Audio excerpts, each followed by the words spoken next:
Tuhan bersama.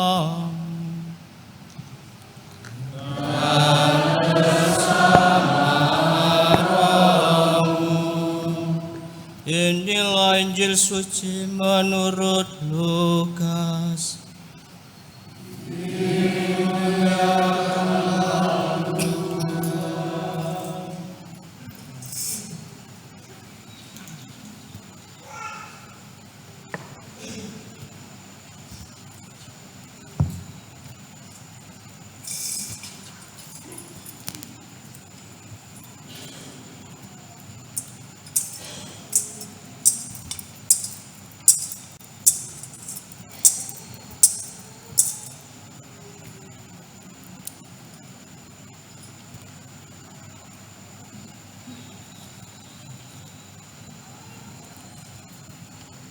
Pada waktu itu, Kaisar Agustus mengeluarkan suatu perintah, menyuruh mendaftarkan semua orang di seluruh dunia.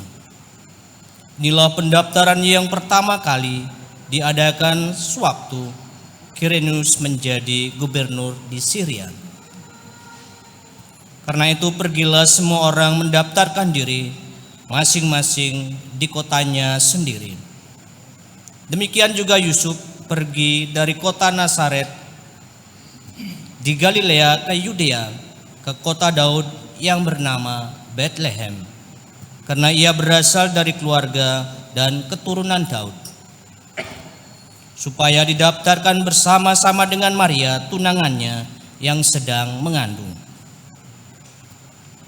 Ketika mereka berada di Bethlehem, tibalah waktunya bagi Maria untuk bersalin. Dan ia melahirkan seorang anak laki-laki, anaknya yang sulung. Lalu dibungkusnya anak itu dengan kain lampin dan dibaringkannya di dalam palungan, karena tidak ada tempat bagi mereka di rumah penginapan. Di daerah itu ada gembala-gembala yang tinggal di padang, menjaga kawanan ternak mereka pada waktu malam. Lalu berdirilah seorang malaikat Tuhan di dekat mereka, dan kemudian Tuhan bersinar meliputi mereka sehingga mereka sangat ketakutan. Kata malaikat itu kepada mereka, "Jangan takut, sebab sesungguhnya aku memberitakan kepadamu kesukaan besar untuk seluruh bangsa. Hari ini telah lahir bagimu juru selamat, yaitu Kristus Tuhan di kota Daud. Inilah tandanya bagimu. Kamu akan menjumpai seorang bayi dibungkus dengan kain lampin dan terbaring di dalam palungan." Tiba-tiba tampaklah bersama-sama dengan malaikat itu sejumlah besar bala tentara surga yang memuji Allah. Katanya,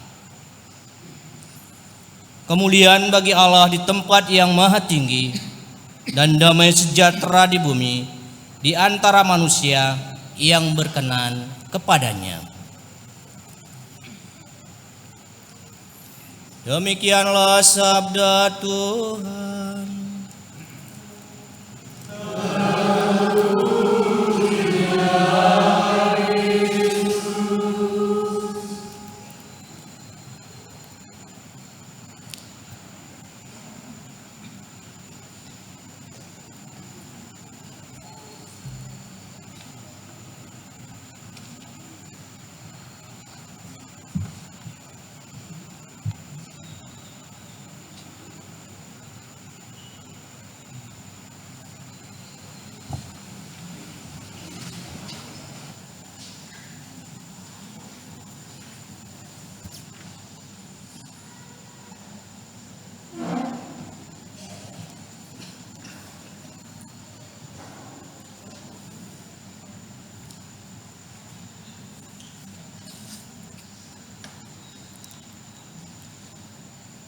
Romo Kadek, para suster, para frater, opa oma, bapak ibu, saudara saudari, anak-anak umat beriman yang dikasihi oleh Tuhan kita Yesus Kristus, Sekali lagi selamat malam dan selamat Natal untuk kita semua.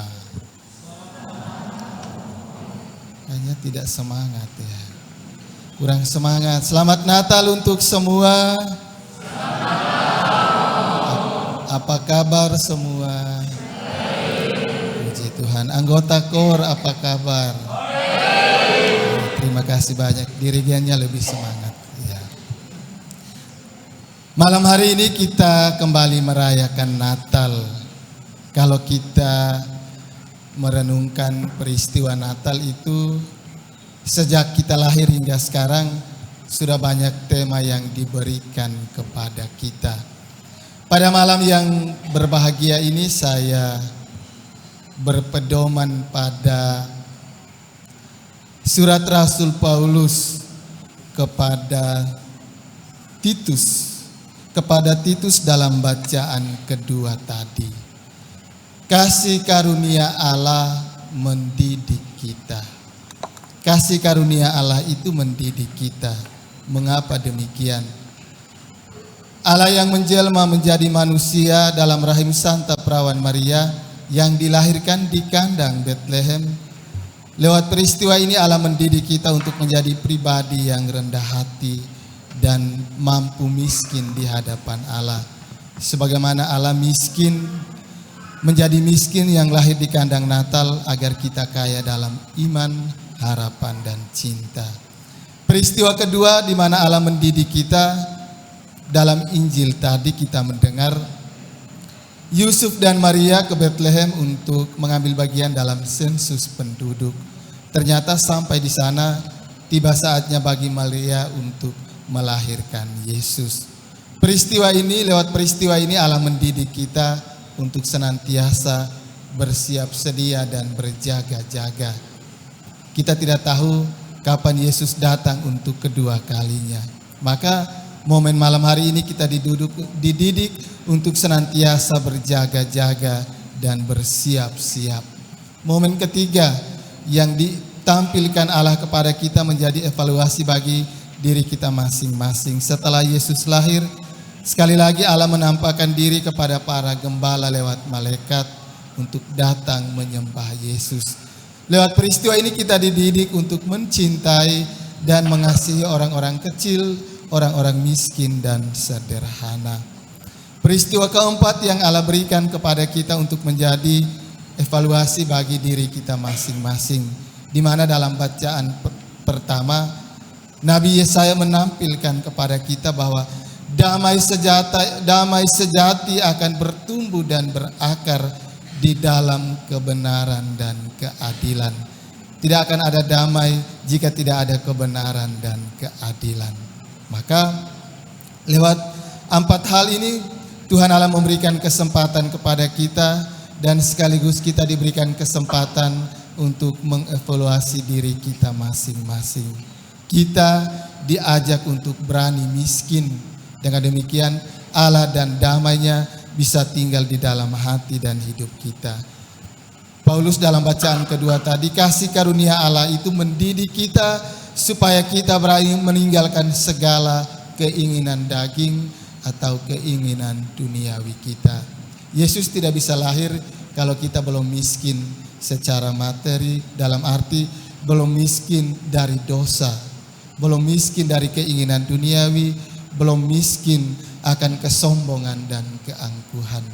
Bapak, Ibu, saudara-saudari, umat beriman yang dikasihi oleh Tuhan kita Yesus Kristus, semoga lewat perayaan malam Natal ini kita diingatkan dan disadarkan kembali bahwa Allah rela menjadi manusia dan lahir di kandang Natal. Allah rela menjadi miskin agar kita kaya dalam iman, harapan dan cinta, karena kekayaan rohani menghantar kita menuju damai sejati dan hidup abadi dan bukan kekayaan duniawi.